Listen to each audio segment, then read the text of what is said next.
Hi friends, MD Vegan. I make a persimmon pudding today with a chocolate flavor. Yeah, cacao powder. It's very easy. And but it's one more opportunity to introduce this wonderful fruit. This is a persimmon. It's just a small one. Yeah, small one.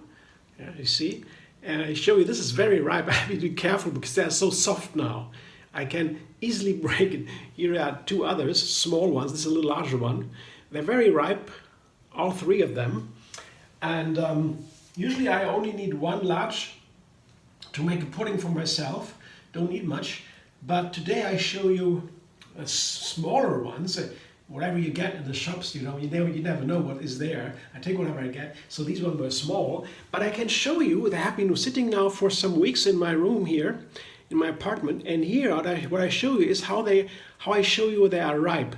You take off the lid here, where they hang on the tree, and that's what happens when they are ripe. Oops. You can pull off that lid easily. There's a little bit much here, but that's what happens. And inside they are really juicy now, very soft. And that's what you want to have with these fruit. The rest of the peel goes in there too. So that's what you have to take off. Yeah? And it has to be easy. That's the trick. So there are different kinds, there are two different kinds of persimmons. The fuyu persimmons, these, they're always sweet, they're never tart. And the hashia persimmons, the other kind, because there are very many different kinds, but basically two categories, the fuyu and the hashia. And the hashia ones can be problematic because they can be astringent, especially when they're not ripe. I was so confused, I told the story, because I was confused when I came to the supermarket, got a hashia, got a persimmon, I didn't know what it was. The persimmon to try, and I tasted it at home. It looked beautiful. On the market it was. And it was so bitter. I said, wow, what's that? It's stringent, yeah? It pulls everything together. So I had to peel it, yeah? And then I looked it up and I said, yeah, you have to peel it, yeah, when it's astringent.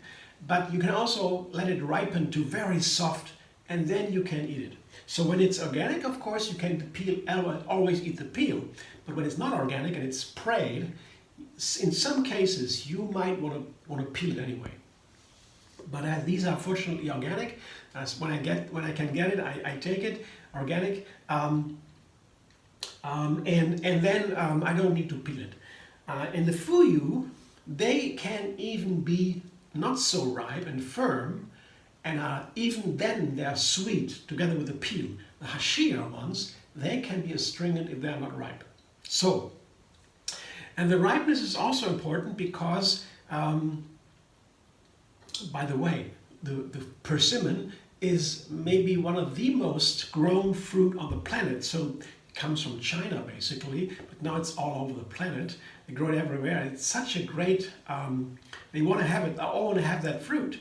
But in Germany we don't have that many recipes with it. I was surprised when I found out that is the most grown fruit on the planet. So persimmons are really great. But what is so striking for me as a raw food specialist, yeah, I love raw food because it's so easy. Yeah? You can make something so easy, and also you save a lot of nutrients. But otherwise, if you cook, you can also save nutrients and enhance the nutrients. So that's a long story, but I don't want to go there now. Basically, I like raw food because it's so easy. Yeah?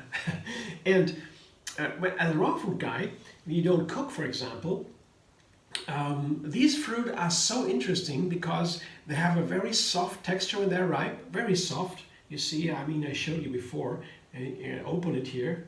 I can't do it almost, yeah, here. They're opening and they're almost liquid inside. It's so very soft, you maybe can see that. So that's how soft they are, And all this softness, I put all the three of them in there. They're all like that, all like that. And even if they're almost runny, almost liquid, what happens to them, when you blend it, they turn into a pudding texture. So usually you make a traditional pudding by cooking the product. You mean cereals with a liquid, you cook that, and then it turns into a gel. It gels up, it gets to a pudding texture, yeah, that you do by cooking. But with a persimmon, you don't need to cook. You can blend it, without heat, and it turns into pudding anyway. That's because of the fiber, and that's something I found in the raw food when I've been doing my recipes for some years now, and I found more and more the fruit and ingredients, plants, that turn their texture into something else when you blend them. The blender is a magic tool. Yeah? It's amazing, and that's what I want to find out. And you don't find anything about that in the books. I didn't know that, and I read nothing about it. But so I set to explore that a little bit. So I could blend that persimmon now as is and have a pudding. But what I found out if you put a little banana into it and a little cashew nut, you can refine this texture. This makes it more runny, yeah? And this makes it more creamy, a little bit, yeah, more smooth, yeah, or more homogeneous, yeah. So put a little bit of banana in. I have 2 bananas here, and a small handful of cashews, not too much, just to refine a little bit the texture. You don't need to do that. You can get the pudding anyway, yeah. But you know, make it a little bit more nicer, you know, a little bit finer. I put a little bit more in. And then I have the cacao, because it's a chocolate pudding. I want to make a chocolate pudding today. Yeah, that's the idea. And I have here 2 tablespoons of cacao powder. And there's a bitter flavor. Yeah. And I have here, I try 4 dates today. Yeah. That makes it also the persimmon. If you blend the persimmon with a little bit of date, the date is dry, it makes the texture even firmer. And that also the cacao, it's a dry powder. It makes also textures firmer, yeah, drier, and that makes it firmer. So these 2 ingredients make it firmer. This recipe is all about texture, of course, in the base. Yeah. And I will try that now. I want a little bit more sweetness to balance the bitter flavor of the cacao, the classical bitter flavor. And so I put a little bit of date in. One more thing here. I have 2 bananas in there, and they look like that. This is a dark and ripened banana. Inside they are cool, they are white. Outside they look like that. And I do that for a purpose today because in general, bananas can be eaten at any state of ripeness. Yeah. When you have them very firm, that means a lot of starch is in the banana. When they are like that, very ripe, the starch has turned into sugar. And then they are super easy, digestible, and also very healthy. But either way, if you prefer them harder, with more starchy, or more sugary, yeah, either way, they have their health benefits. For example, the starchy bananas, they are healthy for the intestines more, whereas the more sugary bananas, they are easier to digest and they have other health benefits. And today I want to show you the dark ones because the flavor of the riper bananas, they are less sour. So the starchier bananas, they have a little bit of sour flavor, and that can collide a little bit with the cacao. I found when I blend bananas with cacao in general, the sour flavor of the banana can be not so pleasant, taste not so nice. Yeah? The cacao doesn't like the sour flavor, it likes more the sweet one to balance the bitter. I don't know why, I found that. So cacao can be not so nice. You put a banana in there, not too ripe. But when you have very ripe banana, there is no more sour. It's all sweet and even a little bitter, yeah, but not the sour. And so when you make a cacao and you put the banana that's very ripe in there, it is easier. But in general, I would always recommend you want to sweeten the cacao, rather do it with a date than with a banana. If the banana is very ripe, you can also try a banana, but careful, it can go wrong. The bananas are very complex flavors, yeah, and not only sweet. And the cacao, they want to be sweet. So here,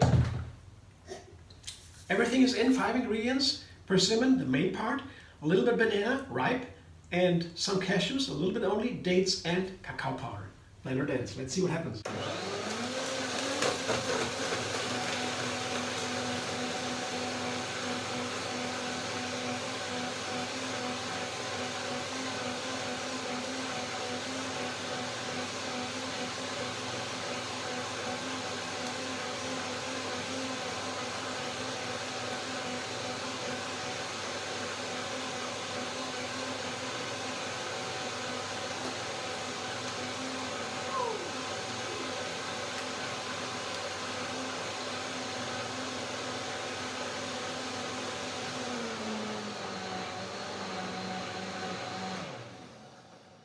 it looks like a nice texture from the outside. Let's see what it looks like from the inside. Looks very good. But most important, fragrance is nice. It's a nice cacao texture and there's chocolate flavor. And smell that. And now let's taste it if it's good. Oh, texture is very good. Very nice pudding texture. Perfect.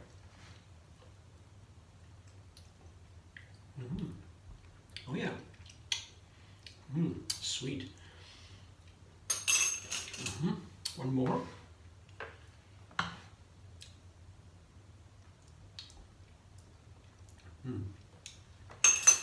Okay. Tell you what, I put a little bit more cashew. It's a little bit sweet, but I'm getting there. Here I have some cashews. That's broken cashews. Yeah, if you have that's organic cashews with a nice fair trade aspect, because the workers who crush that cashew, they have gloves on, and many don't do that. But when they do, they are safe. Otherwise, so a small handful of cashew more. But when they don't put the glove on, the acid from the cashew apple, it's an apple, when they peel it and open it, they can burn their fingers. And some of the workers, they don't care. They just don't care. And then it's not so good. And I try to get cashews from farms and from traders here in Germany that make sure that the workers are protected. They are a little bit more expensive, but it's better for the workers. And then when you get them, you get these cashew nuts in a cheaper way, less expensive, more expensive when they are broken. When you get the whole cashew, it's more expensive, the whole cashews. But this is cashew. I call it. I don't know what to call it in German. In English, broken cashews. That is less expensive, but they are for the blending. They are perfect. Yeah, I can use that too. So I put some of them and a little bit more cacao. It should be a little bit more chocolate flavor, so it's a lot of. So one more tablespoon. And a little bit more of the cacao flavor here.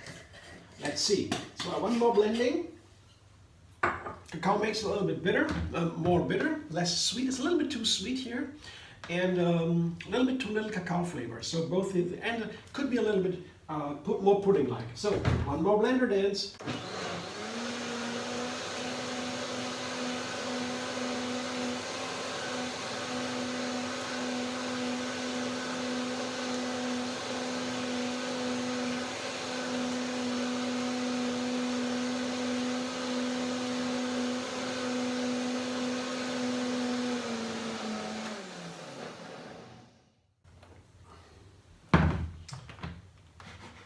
Yeah.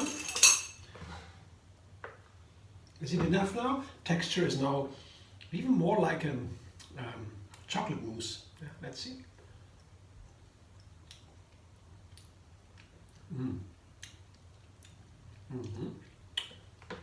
Okay. One more test.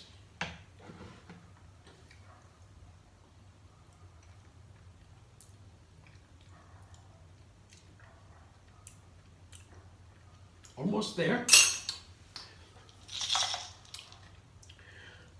Cacao is enough now. Now I taste the cacao. A little bit more cashew. I'll try it now. See, one more small hand. Here, one more. Three of these hands now. Maybe a small amount of water. Yeah, just a little droplet. One more.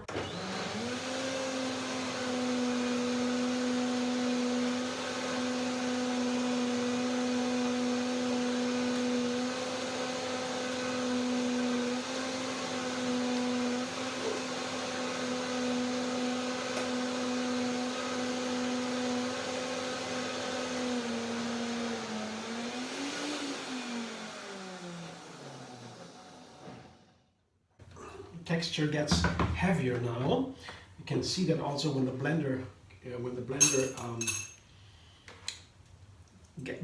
gets problematic a little bit with the blades, and the blades begin to pull air down, then the air bubble is above the blades, and then the cacao, the fruit, doesn't touch the blade anymore, and then it goes whoo, and that means when you have too little water, then the blender makes these sounds. But that isn't a good sign because the texture gets here more pudding-like.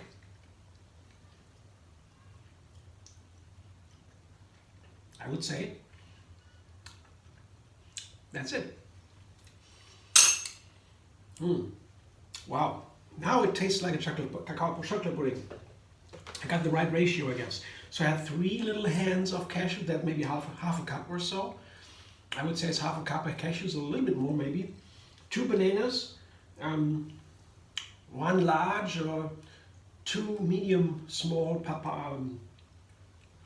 persimmons, very ripe, and 4 dates, and now I have 3 tablespoons of cacao powder. So that's about the ratio, if you want to know the ratio. So now I put it into a, you know what, I can't pour it now, but you can see what it looks like. Here, you see, it's a little bit runny yet. It moves a little bit, but it's pretty firm now. I want to put it into a glass to show you what it looks like. It's a wonderful pudding, and persimmons are not only the most favorable fruit, because the most grown fruit on the planet, they also are super high in nutrients. They have wonderful vitamin A and many other vitamins. They're high in fiber, they have vitamin C too, have a delicious gentle sweetness, and this fantastic texture, the fiber that makes the texture, they're fantastic. It's super healthy. Fiber is one of the healthiest parts of plants. That's why the medical science says we should eat whole food, plant-based diet. Whole food, plant-based means, whole food means that the fiber is in the food. That is whole food. That means with fiber. If you take away the fiber, then you don't have a whole food anymore. That's the main part they take away. Fiber is what they take away to refine the food, and then you don't have whole food, and then you have no more healthy food. Without the fiber, the food is not healthy. The main difference. And fiber is only in plants. You cannot have a fiber from animal products. That's not possible. Fiber is only in fruit, in plants. That's also a good sign, good to know, because then we know why plants are so healthy. Here, that's pudding, you see, chocolate pudding. So I'll enjoy that right away. You can let it cool it down. It's a little bit warm now. I blended a long time, but it doesn't matter. Pudding can also be warm. Enjoy it, and it's not as is now. I enjoy it, and maybe next time, as I got that down now, I always make a little series of recipes, and there's a lot of persimmon recipes on my channel already, MD Vegan. You go to YouTube, look for MD Vegan Persimmon, and you'll find a list of all my persimmon recipes, where persimmon is in the title. So this is one of them now, and when I make more and more recipes with the same ingredient, and a small number of other ingredients maybe, then I learn so much about the ingredients. As you see, I learned that now, how much the bananas go in, and so on and so on. And then I make more and more complex recipes with more ingredients and other parts. Next time I maybe try that with a cream on top, maybe a cashew cream or a coconut cream. I don't know. Let's see. That could be also very nice and tempting to have a chocolate pudding with a cream on top. I don't know. There are many ways. But so far, it looks fantastic, and would have thought that that is a persimmon pudding. Yeah, it's a chocolate pudding, and usually you would do it in another way. Thanks for watching. I hope you enjoyed. If you like my video, subscribe MD Vegan on YouTube. Have another recipe every single day, and find me on Facebook, Instagram, Pinterest, and Twitter.